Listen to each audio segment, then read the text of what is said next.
శ్రీమాత్రే నమః. ఇదైతే నిన్న హోలీ సందర్భంగా నేనైతే వైట్ పర్ల్స్ తోటి బ్రాస్లెట్ అయితే చేశాను. చాలా బాగా వచ్చింది. ఇలాగా కట్టు వైరు కట్టు తీగ అంటారు దీన్ని, లేదా జ్యువెలరీ మేకింగ్ వైర్ అన్నా ఇస్తారు. 0.5 mm విత్ ఉంటుంది ఇది. అలాగ అడిగితే కనుక మనకి ఇస్తారు. ఇందులోనే కాపర్, గోల్డ్, సిల్వర్ 3 కలర్స్ అయితే ఉంటాయి. ఇలాగా మనం 3 స్ట్రింగ్స్ అయితే తీసుకొని మనం జడ అలా అల్లుకుంటామో అలాగా అల్లుకోవాలి. కాకపోతే ఇదిగోండి ఇక్కడ మీకు వీడియోలో చూపిస్తాను జ్యువెలరీ మేకింగ్ వైర్ ఎలా ఉంటుంది అనేది. ఇదిగోండి ఇలా వస్తుంది బాక్స్ అయితే. ఇది మనకి 50 రూపీస్ ఎంతో ఉంటుంది. చాలా అయితే జ్యువెలరీస్ మేకింగ్ చేసుకోవచ్చు. ఇలాగా 3 పాయలు జడలాగా వచ్చింది కదా.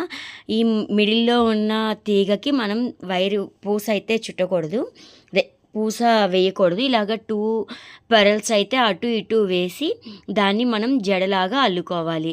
ఫస్ట్ నేనైతే నాకు మేకింగ్ చేసుకున్నాను, చిన్న ఒక చోట మిస్ అయింది. ఇది మా పాపకి చేశాను.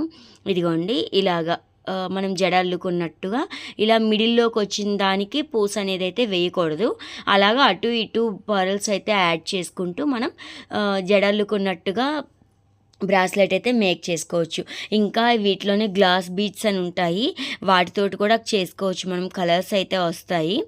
నాకు దీనికి ఒక 30 to 35 దాకా పడ్డాయి పరల్స్ అయితే. బ్రాస్లెట్ మొత్తానికి మనం ముందుగా హ్యాండ్ లెంత్ అయితే చూసుకుని కట్టుతీగ ఇంకొంచెం ఎక్స్ట్రా తీసుకోవాలి. ఇదిగోండి ఇలాగా 2 పరల్స్ కొంచెం కష్టంగా ఉంటుంది ఫస్ట్ టైం చేసేటప్పుడు. తర్వాత మనకి ఈజీగా అయితే ఉంటుంది. ఇంకొకళ్ళు సపోర్ట్ ఉండి ఆ తీగ అనేది పట్టుకుంటే మనం ఈజీగా మేక్ చేసుకోవచ్చు. లేదు అంటే మనం ప్యాడ్కైనా కానీ ఒక క్లిప్ పెట్టేసి దాన్ని అక్కడ సెక్యూర్ చేసుకుని మనం అల్లుకోవచ్చు. ఇదిగో చూసారు కదా, ఇలా మిడిల్లో దానికైతే వేయకూడదు. మిడిల్లో దాన్ని బేస్ చేసుకుని అటు ఇటుగా మనం జడ అల్లినట్టయితే అప్పుడు క్రాస్గా అటు ఇటు బీట్స్ వస్తాయి. ఇలాగే మనం నెక్లెస్లా కూడా చేసుకోవచ్చు. ఇది కట్టుతీగ కాబట్టి మనకి ఎలాగైనా కూడా బెండ్ అవుతుంది. మనం ఇక్కడ అయితే పూసలు అల్లుకోవడం అనేది ఉంటుంది. నేను కొంచెం ఇలా 1-2 వేసాక మా పాపని పట్టుకోమని అయితే మొత్తం స్ట్రింగ్ అంతా అల్లాను.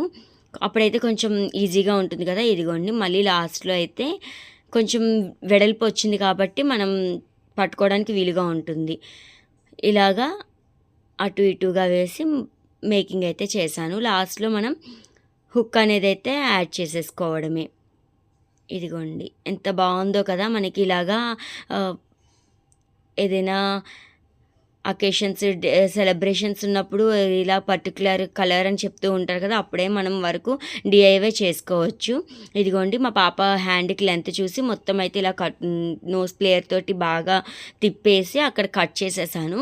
ముందుగా దీన్ని ఇలా ఫోల్డ్ చేసేసుకుని మనం జంప్ లాక్స్ తోటైనా ఫిష్ హుక్ అనేది అటాచ్ చేసుకోవచ్చు. మళ్ళీ అనిపించింది నాకు ఎందుకు దీనికే ఫిష్ హుక్ అయితే యాడ్ చేసేసి క్లోజ్ చేసేద్దామని చెప్పి ఇలాగా ఫిష్ హుక్ అయితే పెట్టేసి లాక్ చేసేసాను. తర్వాత ఇటువైపు మనం ఎలాగా కొంచెం హూప్ లాగా పెట్టుకున్నాం కాబట్టి మనకి ఇటు సైడ్ అయితే ఏమీ అక్కర్లేదు. ఇదిగోండి ఇలా హూప్ పెట్టేసుకోవచ్చు. మా పాపకైతే పెట్టాను. నేను మా పాప పెట్టుకుంటే మా బాబు కూడా అడిగాడు, వాడికి కూడా చిన్నదైతే చేశాను. మీకు ఎలా అనిపించింది అనేది కామెంట్ సెక్షన్లో చెప్పడం మర్చిపోకండి. Thank you for watching.